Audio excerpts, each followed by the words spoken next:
Bienvenue justement à ce tour informatif ici direct sur votre télévision Grande Vision Héritage, bien sûr, avec des thématiques intéressantes sur la table. Nous allons revenir sur donc le message du président de la République dans les Haut-Katanga, à Lubumbashi et à Kipushi. Et nous allons l'anglais par rapport à l'article 217 de la Constitution. Et la question à se poser, c'est l'arbre qui cache la forêt. Pour soutenir donc ses ambitions indéfectibles de vouloir réviser la Constitution, le président Félix Tshisekedi a soulevé les hic qu'il trouve dans l'article 217 qui, selon lui, gâte la souveraineté du pays.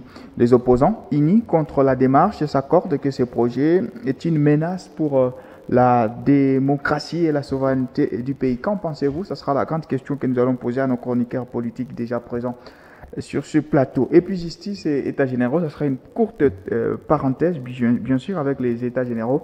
Les syndicats des magistrats qui rejettent les rapports finaux des états généraux de la justice. C'est la question, est-ce qu'on peut parler directement d'un rendez-vous manqué donc de la justice? Autant de questions que nous allons tenter de réaliser au cours de ces numéros du direct avec M. Diemersi Moment. Bonjour et bienvenue.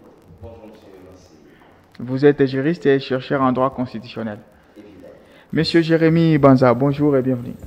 Bonjour, merci monsieur Sefou, et je veux m'acquitter aussi d'un devoir aussi important de saluer aussi tous les téléspectateurs qui nous suivent à ce moment, et aussi de saluer mes co-débatteurs sur ces plateaux.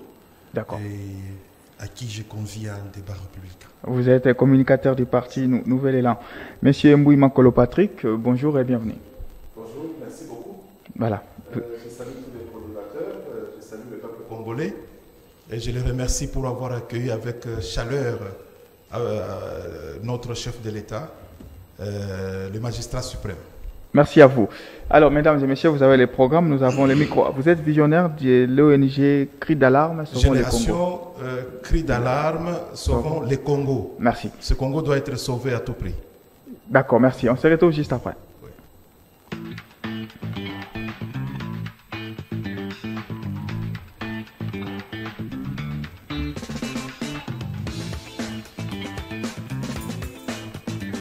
Allez, pour donc soutenir ses ambitions indéfectibles de vouloir réviser la Constitution, le président Félix Tshisekedi a soulevé les hic qu'il trouve dans l'article 217 qui, selon lui, gâte la souveraineté du pays. On va lire rapidement ces fameux articles.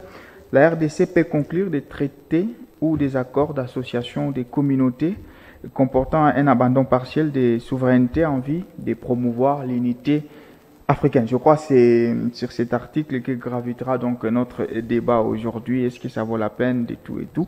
Alors, je commence avec vous, monsieur Diemersi Momat. Qu'en pensez-vous justement de ces messages du président de la République devant la population du Haut-Katanga où il pense qu'il s'appuie sur l'article 217 pour argumenter son projet de révision constitutionnelle? Eh bien, n'est-ce pas, c'est sur quoi il s'appuie. Ça ne vaut pas la peine. Okay. Ça ne vaut pas la peine dans la mesure où les conditions ne sont pas jusque-là réunies. Donc, avant de se référer, n'est-ce pas, à une tentative de révision constitutionnelle, il devrait d'abord au préalable penser aux conditionnalités. Est-ce que le contexte lui-même est-il réuni pour en devoir, n'est-ce pas, penser à cela? Quand vous parlez du contexte, vous faites allusion à quoi? Bon, aux circonstances. Ok. Aux circonstances dans lesquelles la Constitution peut être révisée. Avant qu'il ne soit question, n'est-ce pas, de traiter, de discuter du bien fondé même, n'est-ce pas, de son initiative, en évoquant, n'est-ce pas, les hic, selon lui, par rapport à l'article 217. Alors, quand on lit l'article 217, je sais que l'organe habilité à pouvoir interpréter les articles, c'est la Cour constitutionnelle, mais nous, on peut quand même se permettre devant la télé. Est-ce que pensez-vous que l'interprétation qui a été faite, par exemple, par le président de la République, où il dit cet article nous contraint lui par moment de céder inter, c'est comme ça que l'IDPS argumente ça, c'est comme ça qu'on devait aussi appréhender cet article? Non, c'est pas une contrainte. C'est bien élucidé. La République démocratique du Congo peut. Ok. C'est une possibilité. Peut. Et aussi pour un but bien précis. Okay. Promouvoir l'unité africaine. C'est dans un cadre précis. Donc, face à cela, J'espère que ce n'est pas le moment. Il y a une certaine manipulation. Ah, voilà, on va revenir à vous.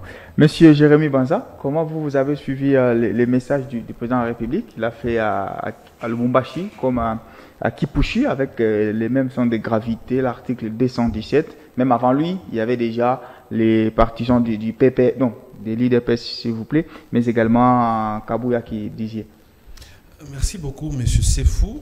C'est tellement une question très scientifique parce que ça exige un peu de la pédagogie pour essayer d'expliquer, parce que nous ne faisons pas un débat pour nous-mêmes, mais aussi pour celles et ceux qui nous suivent à ces nets moments. Alors déjà pour commencer, c'est que c'est tout à fait naturel pour des politiques de vouloir procéder à un changement quelconque ou révision de la Constitution, car déjà la Constitution, je m'excuse, à l'article 218 qui a été de 2006 modifié en 2011, donne ses pouvoirs au président de la République d'être initiateur de la révision constitutionnelle, vous voyez. Mais cependant, quand nous essayons maintenant de voir, déjà ça a commencé il y a un bon nombre de temps, de la question même de la révision constitutionnelle au sein de l'UDPS qui était tantôt plus tôt, révision constitutionnelle d'un côté, changement de la constitution de l'autre côté, modification de la constitution de l'autre côté encore. Donc il y avait cette fourre-tout, cette confusion qui animait malheureusement cette grande formation politique de mémoire d'Étienne Tshisekedi. Alors, quand maintenant on essaie d'analyser le propos du chef de l'État, vous savez, dans ce pays, ailleurs, en France, que nous prenons toujours modèle lorsque nous essayons de faire les droits comparés, c'est que pour aborder certaines questions de la République, notamment en ce qui concerne dire ce que renferme les dispositions constitutionnelles de la loi fondamentale, il y a certains prérequis, s'il vous plaît, excusez que je le dise ainsi, parce que déjà pour parler de la Constitution, il y a au moins une faculté, parce que c'est vrai qu'on peut dire que non, rapidement, tout le monde peut parler, je permettez, parce que je vous ai dit que ça nécessite vraiment être pédagogique. Rapidement. Il y a au moins les étudiants de la faculté des droits qui ils apprennent en G1 le droit constitutionnel congolais, théorie générale. En G2, je parle de l'ancien système, en G2 au moins le droit congolais, le droit constitutionnel congolais. Et dans les autres promotions, il y a des cours bien particuliers pour comprendre la notion, même la quintessence des dispositions de la Constitution, notamment l'article 217. Et là, je fais allusion notamment au cours du droit international public, qui fait ce que, pour au moins aborder ce genre de questions, il faut avoir ces prérequis. Mais maintenant, le problème, c'est que même quand on essaie d'analyser ces dispositions, apprendre juste la Constitution, permettez, apprendre juste la Constitution, vous allez voir que la Constitution est compartimentée en titres, chapitres, sections, et j'en passe. Et quand vous prenez notre Constitution, c'est que les chapitres, les premiers titres parlent des dispositions générales. Les deuxièmes titres parlent des droits humains, des libertés fondamentales. Permettez-moi, monsieur. Et j'en arrive. Je vais être pédagogique. Non, vous prenez tout le temps. C'est ça le problème. Et aussi, pour arriver à ce que vous voulez, c'est que les titres 6 parlent des traités et accords internationaux. Et c'est dans ces titres où nous avons au moins 5 articles, dont le dernier article, c'est l'article 217. Et maintenant, l'analyse de l'article 217, un peu mon co-débatteur de l'autre côté l'a effleuré, que la République démocratique du Congo peut, pas doit. Vous voyez? Et donc, déjà, foncièrement, même si on donnait à un élève de l'école primaire, il sait faire la différence entre doit et peut. Vous voyez? Et donc, nul besoin ici de dire que, écoutez, c'est à cause de cette disposition, parce que peut-être on n'a pas, l'UDPS nous invite à toujours même crier aussi sous l'autre disposition, l'article 51 encore de la Constitution, qui pour eux boutique la RDC. Et pourtant, ce n'est pas ça. Et par contre, quand nous sommes sous cette disposition, c'est ce qui fait que même aujourd'hui, la RDC, je vous l'avais dit l'autre fois, que la RDC est à même de faire que nous avons adhéré à l'OADA. Au-delà de ça, que nous avons des ambassades. Permettez que je chute par là, qu'aujourd'hui, même si aujourd'hui nous avons des ambassades ici en RDC, c'est sur base de ça que la RDC a accepté de donner une partie de sa souveraineté. On viendra pour une autre possible interprétation. Monsieur Mbouy Makolo Patrick, vous, comment vous avez apprenez les discours du président de la République? Est-ce qu'il est dans une interprétation politique de cet article ou il est dans la logique des choses? Merci beaucoup. Je voulais que les co-débatteurs sur ce plateau, que le débat soit d'abord des passionnés. Parce que je vois comment l'allure qu'on a pris par les autres. Rentrons un peu sur la question. Le chef de l'État, père de la nation, garant des institutions, le magistrat suprême. Alors, il est arrivé, il a parlé avec son peuple. Son peuple qui a adhéré totalement à son discours, à sa vision. Parce que c'est lui le guide. Il faut suivre le guide pour qu'il vous amène vers le bon port. Et le chef de l'État a tenu son discours. Il n'a pas hésité, il n'a pas c'est pratiquement ce qu'il a fait à Kisangani, qu'il est venu parler ici et à Kipushi. Donc c'est pour vous dire, parce que lui-même le répétait, il dit, je l'ai dit à Kisangani, je l'ai dit à Lubumbashi, et voilà, je suis à Kipushi, tout ça. Donc c'est-à-dire le chef de l'État est resté constant dans son discours. Et vous devez savoir que la vision des chefs de l'État, elle est différente des autres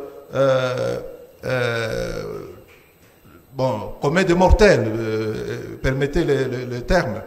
Parce que le chef de l'État, il est mieux informé. C'est la personne la mieux informée d'un pays. Et pour ce qui nous concerne, la RDC, c'est lui qui a les informations. Parce qu'il côtoie tous les diapasons, tous les niveaux, les présidents, les différents présidents, les différents pays, les différents continents, il a les informations. Ce n'est pas pour rien. En tout cas, il ne faut pas minimiser ou il ne faut pas s'égaler à un chef de l'État. Un chef de l'État, ce n'est pas notre ami. Donc, c'est-à-dire un chef de l'État, c'est le papa qui est en train de voir. Oui, son discours. Maintenant, il a parlé de l'article 217. Oui, c'est l'article 217. Il ne pouvait pas tout étaler. Vous savez que le chef de l'État a plusieurs conseils. Il ne pouvait pas se mettre à donner les détails sur chaque article de la Constitution. Nous en avons 226 ou je ne sais pas comment.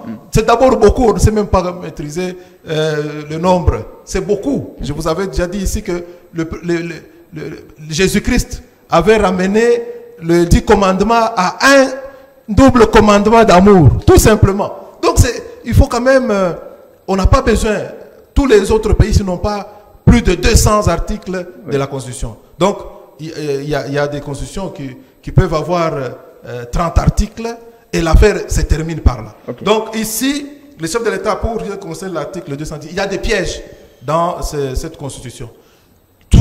Comme c'était proposé par les étrangers et même rédigé par les étrangers, eux voudraient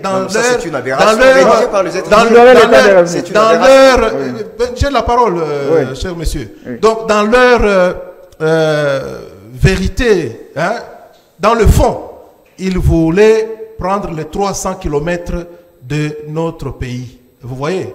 Donc, ils ont ce qu'on appelle l'appétit glouton des idées expansionnistes.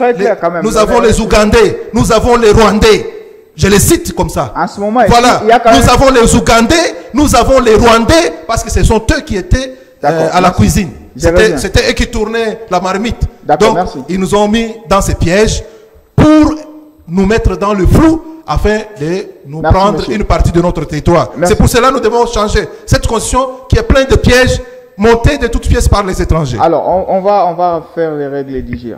Je suis avec ma montre, c'est à 23. Donc, on aura chacun 2 minutes. Comme ça, on va aller bien avant. On est d'accord. Pour éviter d'entrer dans... On est d'accord. Monsieur Momat, vous avez parlé du contexte.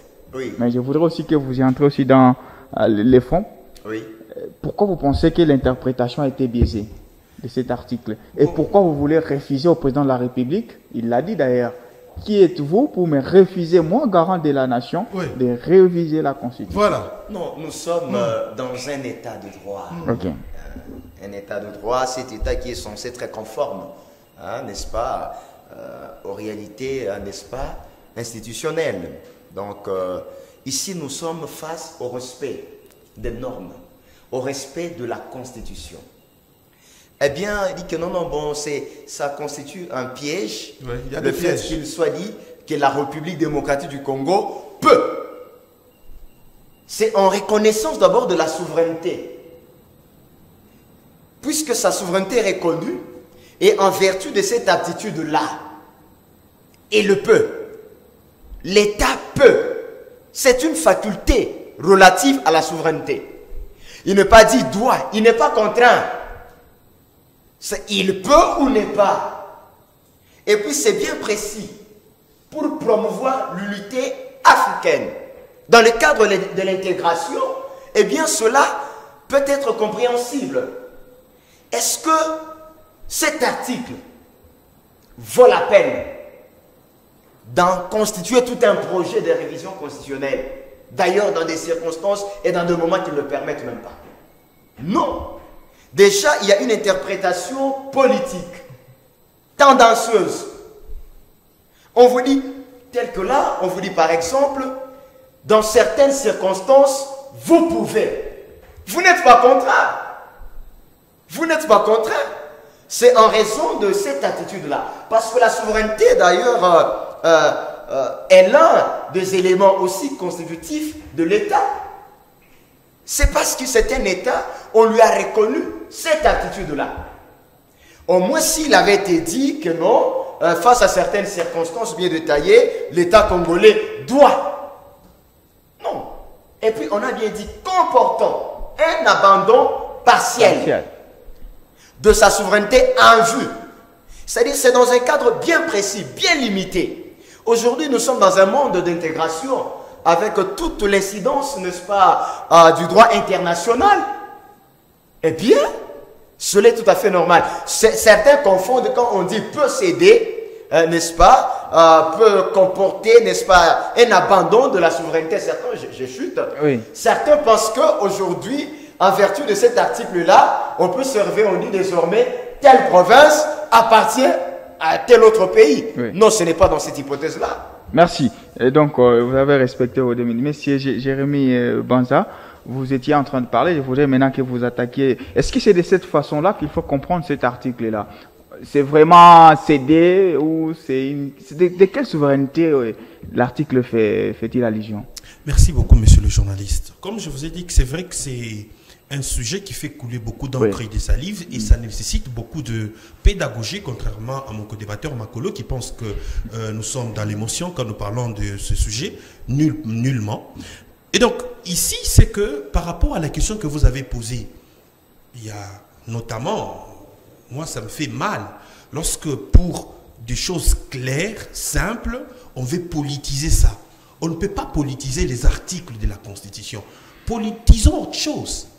Alors, quand nous regardons, nous lisons cette disposition, article 217 que vous avez lu d'ailleurs déjà, c'est que moi je me rends compte que l'IDPS est en train de confondre ce qui est dit à l'article 214, l'alinéa 2. Okay. L'alinéa 2 parle, nulle cession, ni l'échange, ni la jonction du territoire n'est valable sans l'accord du peuple congolais. Okay. C'est ici d'ailleurs qu'on parle même on parle d'échange, adjonction ou cession du territoire. Mais à l'article ici 217, on ne fait pas allusion au territoire, mais ici à la souveraineté. Alors, la question que vous avez posée, c'est quoi la souveraineté? La souveraineté, pour un juriste moyen, il sait que la souveraineté, c'est cette autodétermination d'un État capable de dire oui ou non. Okay. C'est ça la souveraineté. Et dans le cas sous examen de la souveraineté, nous voyons que l'État est à même capable d'exercer cette souveraineté à l'interne tout comme à l'externe. À l'interne, comment l'État peut exercer sa souveraineté? Sur la monnaie, sur notamment les infractions de droit pénal, c'est que toute personne qui commette, que ce soit un étranger ou un national qui commet une infraction est puni conformément à la loi nationale. Pour n'évoquer cela. Alors qu'en dehors, c'est notamment la question dans le cadre où la RDC signe notamment des accords avec d'autres États, notamment en termes d'établir une ambassade, notamment à l'étranger. Déjà, cette question de la souveraineté, comme je le disais, aujourd'hui, à l'ère actuelle, même des grandes puissances, les États-Unis, la Russie et consorts, aucun État, je dis bien aucun État, exerce cette souveraineté en totalité. Il y a toujours une portion qu'on cède. Et une portion qu'on cède aujourd'hui, c'est que ceux qui nous suivent, qui comprennent. Quand, par exemple, l'ambassade des États-Unis ici en RDC, cette portion appartient aux États-Unis d'Amérique. C'est une fiction juridique. Et c'est l'effet pour la RDC de céder une portion de sa souveraineté. C'est de cette façon-là qu'il faut comprendre la souveraineté. C'est de cette façon qu'on comprend la souveraineté pour, je dis bien, un juriste moyen. Tout à fait. Vous comprenez? Donc, aujourd'hui, si il faut véritablement marteler sur cette question, l'article 227 qui créerait 217, qui serait à la base notamment notamment d'entraver, de dépraver la souveraineté de la RDC. Oui. En tout cas, c'est un débat qui n'a pas son sens. Monsieur Makolo, oui, vous réagissez d'abord.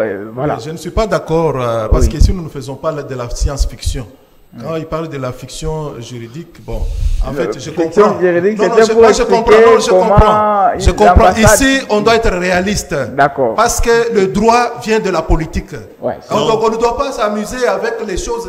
Non, les droits ne viennent pas de la politique. Les droits, écoutez, les droits, c'est la volonté du prince qui est érigé en loi. C'est ça. C'est ce que moi je comprends. Donc, et je vous dis que c'est ce qui se justifie sur le terrain. Parce qu'on dit que la loi s'applique mal au prince. Il y a le principe juridique qui le dit. Pourquoi on doit parler du prince? Quand on touche au prince, c'est la politique. Donc écoutez, donc ici, moi je dois vous dire que l'esprit et la lettre des rédacteurs de cette constitution qui sont congolais, hein? qui étaient en majorité des étrangers. Parce que d'abord, j'espère qu'il va élaguer d'abord, écoutez, les gérants ne se mettaient pas d'accord. Non. Parce qu'il ne faut pas s'éloigner du contexte. Parce qu'il a parlé du contexte ici tout à l'heure. Oui. Il ne faut pas s'éloigner du contexte. On était dans quel contexte? Est-ce qu'on était dans un contexte où l'intelligence pouvait vraiment faire face à la violence qui était là, à l'incompréhension, à l'esprit, à la fusion de confusion?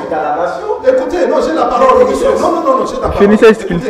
Donc, l'esprit qui était là, l'esprit de contradiction, de déchirement, ça n'a pas permis aux gens de réfléchir normalement. Même les professeurs qui étaient là, tous avaient peur de maïmaï, des armes qui étaient à gauche, à droite, tout ça. Le pays était en lambeaux, déchiré. Donc, le pays était saucissonné. Il fallait colmater le pays. Alors, c'est ainsi que l'Occident, dans son imagination, dans sa boutique de gadgets, l'Occident s'est mis à avoir les Congolais qui étaient des belligérants. Parce qu'ils ne s'entendaient pas. Ils ont fait plus d'une année de discussions. Ils ne se sont pas mis d'accord. Alors, on a boutiqué ça à côté. Et ils n'étaient pas là. N'oubliez pas l'histoire. On a amené ça déjà. Fourre-tout. Déjà, tout était déjà fait. Tout était préparé. On dit, voilà, c'est ça. On doit aboutir quand même à une conclusion. Et on leur a imposé ça. Tout ce qu'il fallait faire, c'était de signer. Parce qu'il fallait quand même clôturer ces longues et pénibles discussions où il y avait l'incompréhension. Du Congo, de l'État congolais. Je parle de la RDC qui s'est retrouvée à l'étranger. Qui s'est retrouvée à l'étranger. Un peu de référence à la nation. Écoutez. C'est un État Merci, monsieur. Alors, monsieur, vous avez oublié qu'il y a eu Sun City. Merci, monsieur. Ça ne vous dit rien, Sun City? Merci. Sun City, c'est au Congo. C'est quel quartier? Vous avez épuisé du votre Congo. temps. Monsieur, Dieu merci, maman. Alors, est-ce qu'il n'y a pas nécessité aujourd'hui, pas seulement sur base de ces articles tels qu'ils sont énumérés là, mais partir des faits sociaux? Oui. Et depuis 2018 et aujourd'hui, les Congolais ne peuvent pas vraiment s'asseoir une fois de plus pour peut-être adapter leur texte par rapport au contexte du moment. Cela est plus qu'une évidence, parce que nous devons être objectifs face à toutes ces allégations.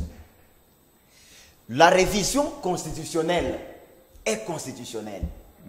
Et pour vous dire vrai, notre constitution, telle qu'elle est là, elle vaut la peine d'être revisé. Alors, Mais dans les circonstances... d'où vient ce débat? S'il vous plaît.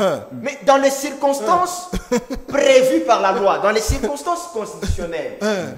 Parce que il y a même, lorsque vous consultez certaines dispositions constitutionnelles, on vous dit, pour résister, n'est-ce pas, pour lutter contre les aléas de la vie politique, et certaines révisions étant possibles, ainsi, on consacre certaines limites. Mais est-ce qu'aujourd'hui, d'ailleurs, il y a même, nous avons notre constitution ici, de 2011, Oui. Nous avons des lois de 2004. Alors que toutes les lois tirent leur source, n'est-ce pas, de la Constitution. Et nous avons également même certaines lois de 1900 quelques, et qui sont même en vigueur. Est-ce que ces lois-là sont conformes à l'esprit de la Constitution? Évidemment, il y a des dispositions constitutionnelles qui doivent faire l'objet d'une révision. Mais dans le contexte précis, pour l'intérêt suprême de la nation, pas pour l'intérêt, n'est-ce pas, d'un parti, d'une certaine classe d'individus. Non, c'est là que le bas blesse. C'est peut-être vous personnalisez la démarche. Mais oui. Vous n'êtes pas dans cette erreur-là de personnaliser parce que les gens voient peut-être que le visage de Félix Tshisekedi alors que lui, il voit la nation. Je ne suis pas Non, si tel était le cas, oui. Parce que même la démarche de la révision doit être constitutionnelle. Elle ne l'est pas? Non, elle n'est pas parce que déjà nous avons des limites. Nous avons la guerre. Bon, il y a l'état de siège. Et déjà, la priorité devrait d'abord chercher à résoudre ce problème qui sont un obstacle, n'est-ce pas, à la révision de la Constitution. Eh bien, lorsque le calme revient, lorsqu'il y a la paix, eh bien, on entame maintenant. La priorité ne devrait pas être la révision constitutionnelle. Ah, ok. Merci. Monsieur Jérémy Banza, non, vous allez réagir. D'accord. Est-ce qu'il n'y a pas nécessité? Tenez compte que je suis face à deux... Non, chacun est libre ici. Chacun est libre. C'est une émission de libre penseur. D'accord, oui. 2 minutes à chacun, c'est tout. Est-ce qu'il y a une nécessité? Vous l'avez quand même dit que plusieurs fois, non, il y a quand même nécessité de revoir, mais sous réserve de quelques respects. Merci, Monsieur Sefo, pour cette question. J'apprécie la vigueur de mon co-débatteur de l'autre côté et aussi la peur de mon co-débatteur Makolo. Il n'en est pas question. Nous sommes hors de deux question. faces contre lui, loin de là. Nous sommes en train de réfléchir, de nous exprimer au fait au regard de faits et d'actualité. Donc, Monsieur Makolo, veuillez vous apaiser, s'il vous plaît. Alors, au regard de la nécessité déjà que, puisque moi je suis politique, et déjà dans ma formation politique, c'est que nous avons déjà préconisé bien longtemps la question de la révision constitutionnelle ou changement parce que nous avons vu des dispositions qui étaient handicapantes pour le bien-être social du peuple congolais, aussi pour le développement de la République démocratique du Congo. Mais cependant, parce que ces débats ou cette actualité est enflammée par l'UDPS, vous voyez, qui a commencé déjà avec M. Augustin Kabouya. C'était lui qui avait donné en tout cas une raison, notamment, il faut réviser la Constitution parce que c'est cette Constitution qui empêche le chef de l'État d'accomplir certains de ses devoirs. C'est ce qui a été même...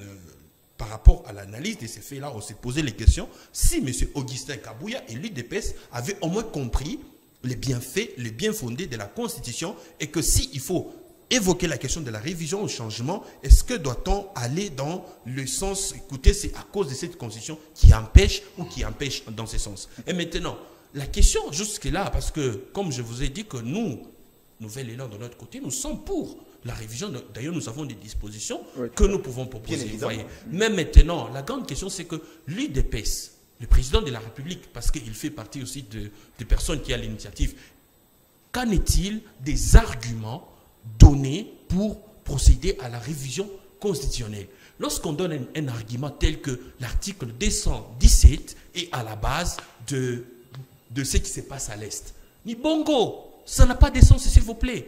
Quand on dit que l'article 217 est à la base du fait qu'aujourd'hui la République démocratique du Congo n'arrive pas à décoller. L'article 217 est à la base du fait que la population congolaise manque l'eau, l'électricité, les taux de dollars. Vous voyez, ça n'a pas de sens, s'il vous plaît. Donc ici, la grande question, c'est que l'UDPS puisse prendre le temps peut-être d'affouiller les armes, les arguments par rapport Pourquoi? Quelles sont les raisons? Voilà pourquoi même vous voyez les silences dans le présidium de l'Union sacrée. Pourquoi? Parce que l'IDPS n'est pas, jusqu'à preuve du contraire, convaincante par rapport aux raisons qu'il faut pour réviser la Constitution. Merci beaucoup pour la parole. C'est important d'aller dans ce sens. Merci pour la parole. Non, le problème, c'est, je pose la question avant de prendre l'autre thématique. D'accord. Est-ce que vous n'êtes pas aujourd'hui en carence d'arguments pour motiver la démarche de révision? Là, vous avez laissé quand même la balle au président. On sait que l'opposition respecte le président. Ils vont l'attaquer avec les gants. Mais qu'est-ce que vous dites à la population? Pourquoi on doit revoir la Constitution ou carrément changer? Nous avons des arguments à revendre. Donc, je veux vous dire que dans cette Constitution, on a profité de l'occasion de la faiblesse, de manque de consensus politique parmi les belligérants de l'époque pour introduire certains accords qui ont piégé cette Constitution. L'accord de l'Emera. Lorsqu'on voit l'article 217, on fait déjà allusion à l'accord de l'Emera. Parce que cet accord de l'Emera qui a été signé, parce que peut-être la plupart ne l'ont pas lu, mais c'est un danger pour la RDC. Cet accord de l'Emera, bien sûr signé avec l'accord du feu président Mouzé. Donc le pays était vendu. Lorsque le chef de l'État disait que Mboka Koufa, les gens ne le comprenaient pas. Ce pays était vendu avec cet accord de l'Emera. Il y a beaucoup de choses qu'on a dû accepter tout simplement pour faire partir Mobutu. Et nous ne pouvons pas laisser ces choses continuer. Il y a plusieurs dispositions qui sont chauves-souris dans la Constitution, ça on le sait. Est-ce qu'il faut qu'on puisse arriver à citer tout ça? Le chef de l'État n'a pas eu le temps peut-être de parler de l'article 4, de l'article 10, même de la nationalité là. On doit revenir sur ça. La nationalité, on doit retravailler. Donc, au lieu de perdre le temps en train de revenir sur la révision, nous parlons tout simplement d'une nouvelle rédaction de la Constitution propre aux Congolais. Eux-mêmes ont réfléchi, eux-mêmes ont rédigé, et eux-mêmes planifient leur avenir. Merci. Donc c'est ça ce que nous voulons. Nous ne voulons plus les choses où les techniciens boutiquent leurs choses et viennent infiltrer ça dans la Constitution. Et pour donner maintenant les arguments aux M23 et aux autres infiltrés qui viennent. Imaginez-vous lorsqu'on nous parle de gens qui ont existé avant l'indépendance pour avoir la nationalité congolaise. Mais lorsque vous regardez dans l'histoire, certaines tribus qui aujourd'hui se réclament de congolaises là, les tribus là, n'existaient pas. Donc c'est-à-dire on a voulu profiter ce que Kengo avait permis à l'époque d'accepter sur instruction de Mobutu et de l'ONU pour faire entrer les étrangers dans notre pays.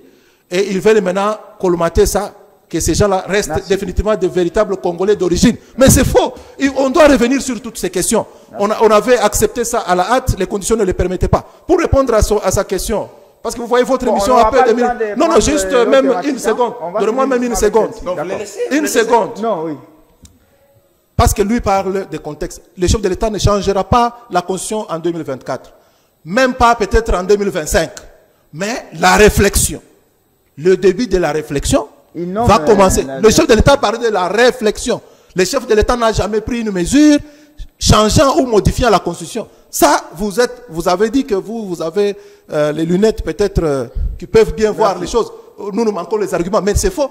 Aucune décision officielle n'a déjà. Quel acte on va attaquer aujourd'hui pour nous traiter de menteurs, comme notre ami a dit, on a menti. Le chef de l'État ne peut pas mentir. Merci, monsieur. Le chef de l'État n'a dit que les choses qui sont véritables, parce qu'il sait ce qu'il dit. Alors, merci. Et pour votre... Non, monsieur, merci. Enfin, bon, je reviens à vous. Ajoutez quand même les minutes à votre émission parce que ça ne va pas nous rester sur notre soif. Oui, mais c'est ça. C'est que qu'on n'aura pas le temps de prendre la thématique. Mais c'est ça, justement. L'État général. On va finir justement avec la révision constitutionnelle. Alors, il y a un bloc de l'opposition qui se forme contre justement ces projets, puisque les opposants s'accordent que ces projets est une menace pour la démocratie et la souveraineté du pays. Sauf, Nouvelle-Élan n'était pas là. Je vous en prie, écoutez. Non, c'était ce que je reviens. Monsieur Dieu merci. Quelle marge aujourd'hui dispose l'opposition pour contrer ces projets? Et c'est déjà réfléchi de contrer le projet du président de la République de revoir la Constitution? Bon, écoutez, l'opposition, ça pré-analyse. Ça pré-analyse parce que la démarche de la révision constitutionnelle, en tout cas, ça engage l'avenir de tout un peuple, de toute une nation.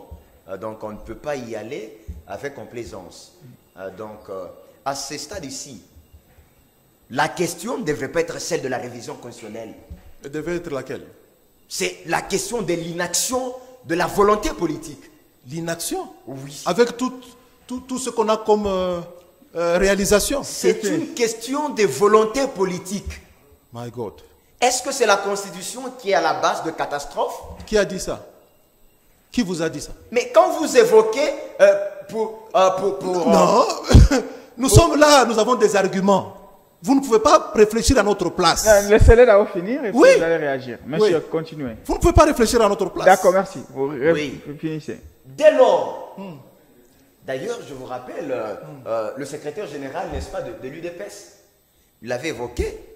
Il avait à l'époque relevé, n'est-ce pas, une question relative à un déséquilibre, n'est-ce pas, que le 5 ans, n'est-ce pas, était insuffisant. Vous voyez déjà cette tendance-là? Et donc, déjà, on a compris, sans qu'il ne soit question de leur prêter un procès d'intention, on a compris que dans toutes ces manœuvres-là, il y a un sous-entendu. C'est comment voir, n'est-ce pas, prolonger le mandat et tout Voilà. et autres. On s'est fait des illusions. Oui, parce que nous l'a dit que c'est insuffisant. Il nous l'a dit. Alors déjà, on voit que l'intention est de revoir, n'est-ce pas, certaines dispositions déclarées intangibles par la Constitution elle-même. Mais, vous vous dites... Vous concluez déjà? Oui.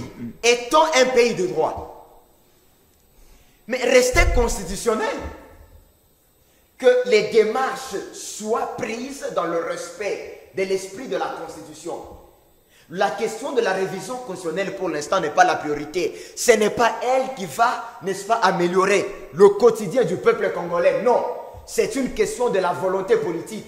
Est-ce que c'est une affaire de la Constitution lorsque nos concitoyens meurent à côté de l'Est? Est-ce que c'est une question de la Constitution? C'est une question de la volonté politique. La priorité à ce stade n'est pas celle-là. Merci. Merci, monsieur. Monsieur Jérémy. Mais le chef de l'État n'a pas dit ça. Non, vous allez réagir. 2 minutes aussi pour conclure. Je n'ai pas dit qu'il l'a dit. Mais c'est ce que tu dis. Je n'ai pas dit qu'il l'a dit. Merci, il finit. Ne me prêtez pas. Monsieur Jérémy Banza. En fait, sur cette question... Quelle marge aujourd'hui l'opposition a pour contrer, puisqu'on les a vus, ils étaient ensemble, ils ont fait un front commun. Est-ce qu'ils ont quand même une marge pour essayer de se faire entendre?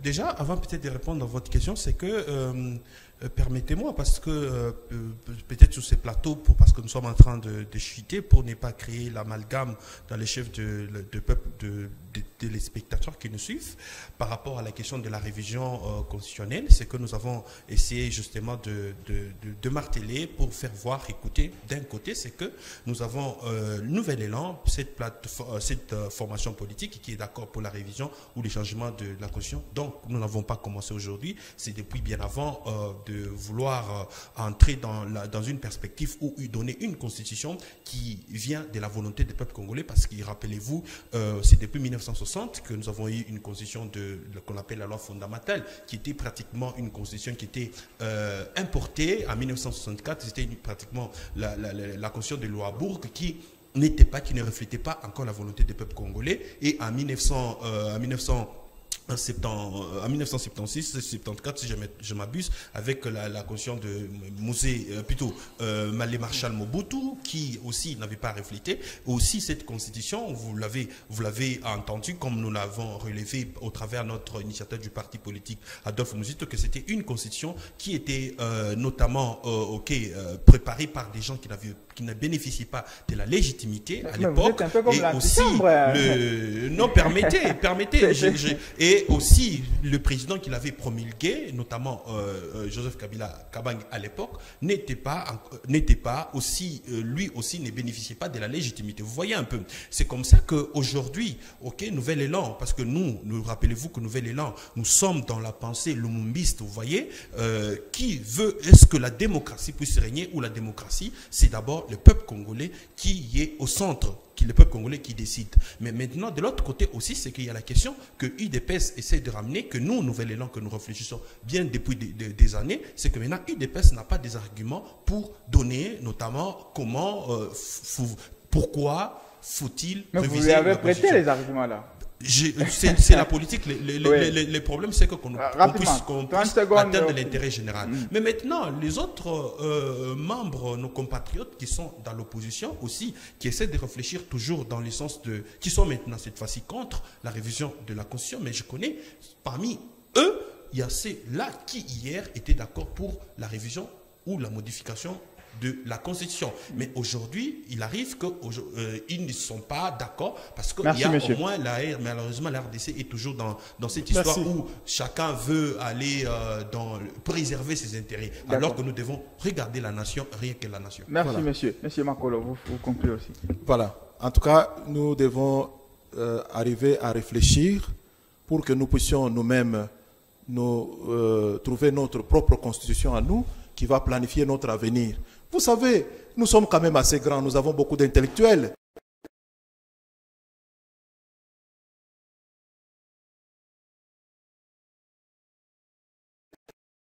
Dans tous les domaines, aujourd'hui, on continue avec la politique des paternalistes. Hein? Vous voyez, quittons cet esprit-là. Mettons de côté, mettons de côté cette constitution fomentée de toutes pièces, qu'on puisse nous-mêmes réfléchir. C'est ce que le chef de l'État a dit.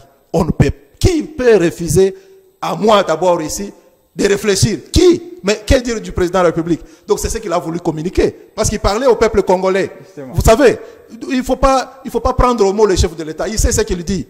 Donc, nous traiter des menteurs, nous croire qu'on manque des arguments. Non, ce n'est pas l'UDPS qui va donner tous les arguments. Oui. L'UDPS a juste levé l'option. Juste pour dire, maintenant, avec cette constitution, on en a marre. Assez.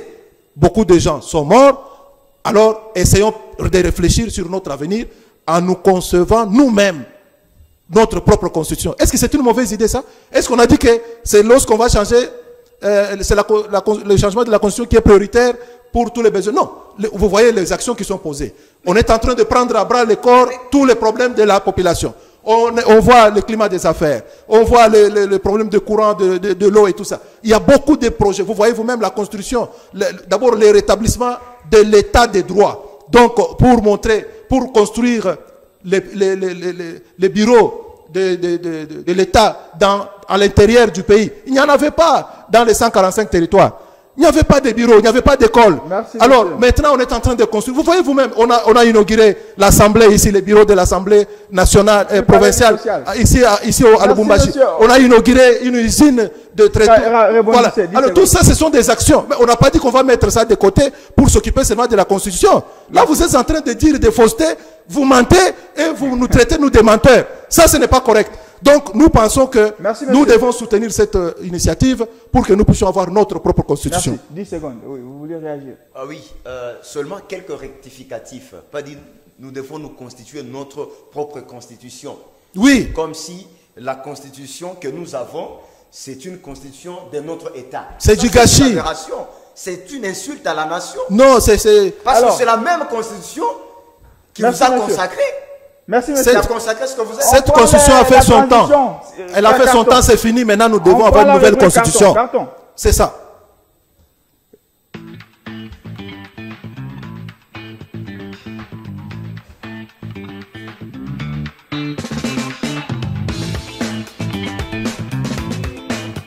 Allez, tout en vous disant merci de votre présence, on va finir avec vos cartons. Allez, je commence avec M. Mbouy Makolo Patrick. Merci d'être là et votre carton. Carton vert toujours au chef de l'État, le garant de la nation, le magistrat suprême de la République démocratique du Congo, Félix Antoine Tshisekedi Tshilombo, pour avoir fait en un rien de temps ce que la plupart n'avaient jamais fait. La plupart des menteurs qui étaient là n'avaient jamais fait ça. Ce que lui a fait en un rien du temps. Donc, je crois que c'est le véritable la véritable renaissance de l'état de droit. Merci. Et vous avez vu avec les états généraux, parce qu'on n'en a pas parlé, c'était au programme, mais voilà. Donc voilà, alors vous voyez, le temps nous manque. Alors les syndicalistes commencent à mentir, comme les autres sont en train de mentir, parce qu'on les a attaqués, Boutamba les a attaqués dans leur, ils étaient dans ce qu'on appelle, non écoutez, dans leur confort, ils étaient habitués à manipuler les gens et tout ça, la corruption. Voilà, donc carton vert au chef de l'État, il doit continuer et nous devons avoir notre propre constitution en 2025. Monsieur Dieu, merci. Bon oui, carton vert, n'est-ce pas, son excellence, monsieur le ministre de la Justice, Constant Mutamba, pour, n'est-ce pas, cette ambition effrénée, n'est-ce pas, de guérir dans la mesure du possible la justice congolaise. Merci, monsieur Jérémy. Moi, je prends le carton jaune pour adresser à quiconque, tout Congolais qui il y a peut-être des problèmes d'interprétation de l'article 217, c'est que l'article 217 se retrouve dans le titre 6 des traités et des accords. Donc la compréhension de l'article 217 implique aussi la compréhension des articles 213, 214, 215, 211, 212, 213. Merci à vous. Voilà. Restez tous les articles dans nos programmes et au revoir. Voilà. C'est ça. Donc